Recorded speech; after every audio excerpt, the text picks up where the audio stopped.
Well, we knew like none of us could realistically long-term keep her unless one of our parents wanted to like take over. The public are now becoming more aware that these puppies are not, it's illegal to sell puppies.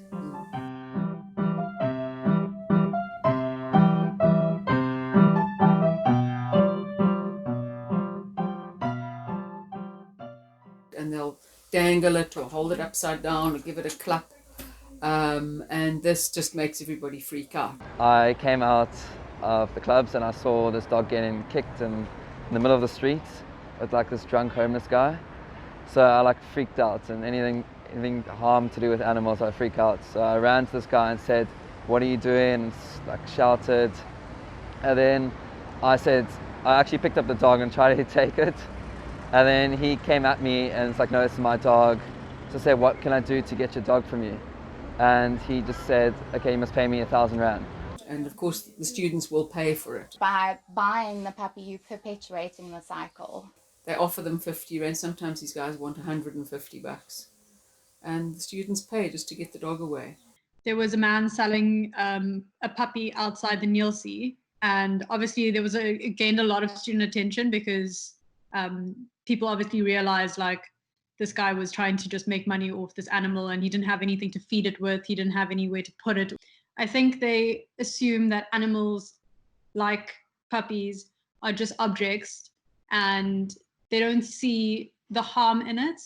Unfortunately, animals in our justice system are still seen as property. So Stellenbosch, and especially in town centre itself, is the hotspot. So it's not even within the impoverished communities. It's more literally they're coming into town and selling. So Lita was a puppy I found currently where we are at the square. A couple of people around me also seen this and said, "Cool, he has a bit of money, 20 rand, 50 rand. And we got to like 500 rand. And I just gave it to him and I just took the dog. Very often these puppies are far too young to have been taken from their mother. So they come already with compromised immune systems.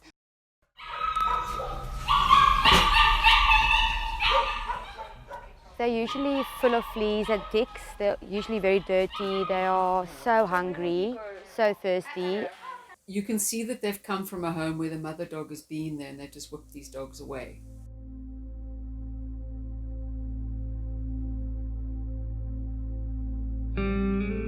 I know there's a few animal welfare places around Stellenbosch, so I knew no matter what I could either find a home, advertise, look for a home. So I took the dog in, kept it for about like 4 days to a week, made sure it was okay, fed it, and then I just found a home for it, luckily, from a friend. We got a message on a group from a friend asking for somebody to like look after a dog for a while. And we'd kind of been chatting about getting a dog for the place anyway, not for the place, but like to look after a dog for a while because we figured it's probably the right thing to do and they're super cute anyway. And we had like a little garden and stuff. So just said like, yeah, we'll take the dog. And then when she arrived, it was like instant love. She was so cute and adorable. They'll foster them and then can't part with them and send them home to mom and dad. They become very attached very quickly. And the puppy sellers know it. They know that the students will give money, or any person, not even students, anyone will give money if they present that ill puppy to them. And then the students usually bring the puppies to us immediately for help. I mean, even if at the end of the day we had to give it back to the shelter, I think the point is that like we got to spend a bit of time making her life really enjoyable and really enjoying it as well. If the students or whoever's picked it up do choose to keep the puppy, we then still make it that it's an adoption through us, so that way we know it's going to be sterilized.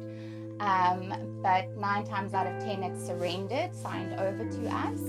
We will then have it checked by the vet. We're also doing a lot of humane education within the predominantly impoverished communities, just trying to get the youth to understand that this is wrong and what's happening is, not okay. They must report it to us. We've also done a spay campaign recently which might have also stopped a little bit of the production of puppies.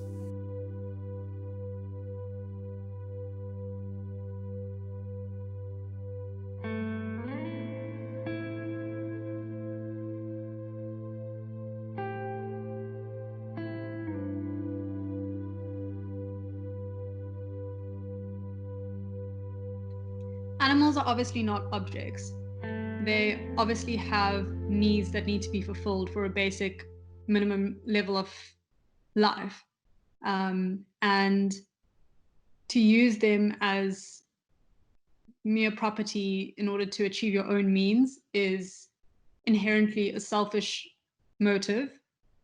However, it's a deeper, more complex problem. But it's difficult to get any kind of message across when these people are doing something to achieve the bare minimum needed for survival. What I've done before is I've offered to buy food. And I've said, okay, tell you what, you give me the puppy and I'll go buy you some groceries. We'd rather ask that if you are hungry, and this is what we say to all of the puppy sellers, you know, come and ask us rather for food or reach out for help. Don't try and take the puppy away on your own. Rather give us a description of the person that's selling it and let us intervene as opposed to putting your lives at risk. The best thing to do is to keep the person busy and make sure that somebody else is filming. We need footage. We need to try and make sure that the person actually offers the pup and says, do you want to buy this puppy? Then it's an illegal sale. When it was time to find Lilo a new owner, we managed to find a place in Cape Town, AWSS Special Education School. The night guard there, I think his name is Hussein, was looking for a dog to help him.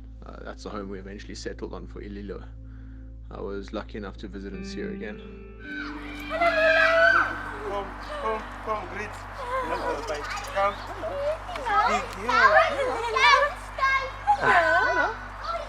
Remember right now, yeah. I'm talking running, say, ask where you get the dog like this. Hello, girl. Oh, hello. She's huge. She's so pretty. Let's go there, Nene's gonna run. Hello, girl.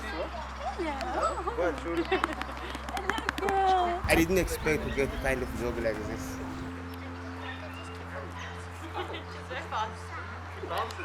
We have to look after Lilo, to take care of Lilo.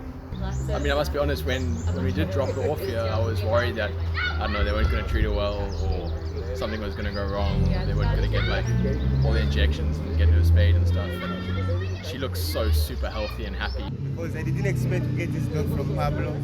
He was a puppy, and I didn't expect how she's going to change to be an emotion like this. I'm very, very happy.